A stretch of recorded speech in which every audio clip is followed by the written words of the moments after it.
Ce jeudi, 2 hommes, décrits comme des connaissances de Pierre Palmade, ont été placés en garde à vue. Ils apparaissent tous deux dans des vidéos où l'humoriste visionnement présumément des images à caractère pédopornographique. Alors que l'un des 2 hommes a été remis en liberté ce samedi 25 février, l'autre va être présenté à un juge, comme le révèle Le Parisien.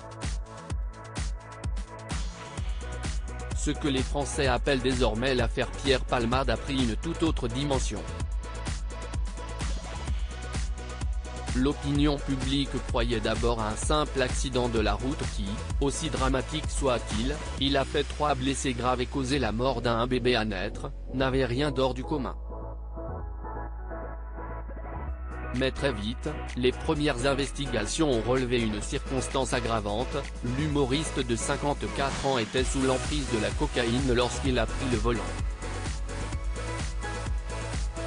Cela faisait 24 heures qu'il faisait la fête à son domicile avec plusieurs jeunes gens dont 2, qui étaient à bord de son véhicule, ont pris la fuite après l'accident. Cette affaire a également entraîné l'ouverture d'une deuxième enquête, cette fois-ci pour détention d'images pédopornographiques. 2 hommes se sont en effet présentés aux policiers en accusant Pierre Palmade. Le premier affirme qu'il lui aurait confié pouvoir disposer sexuellement de 2 enfants de 7 et 9 ans, alors que le second aurait en sa possession un téléphone portable dans lequel se trouveraient des vidéos de l'humoriste visionnant des contenus illicites. L'objectif des enquêteurs est désormais de déterminer la véracité de leurs dires, mais aussi de vérifier si les vidéos en question ne sont pas des montages.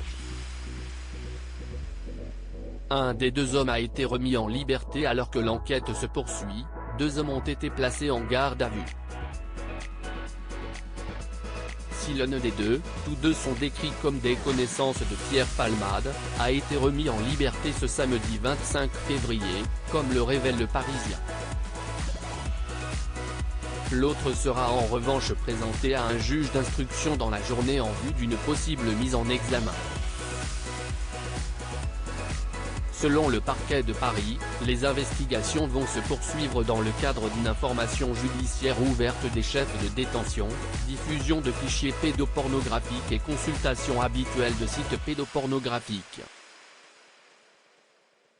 Les 2 hommes avaient au départ été placés en garde à vue car ils apparaissent dans les 2 vidéos, de qualité très moyenne, remises aux autorités, sans qu'on sache à ce stade s'ils visionnaient aussi les images supposément pédophiles.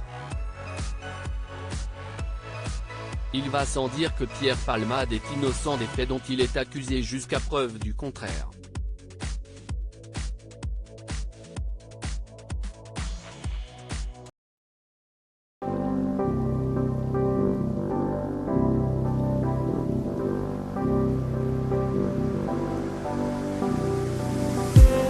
I just need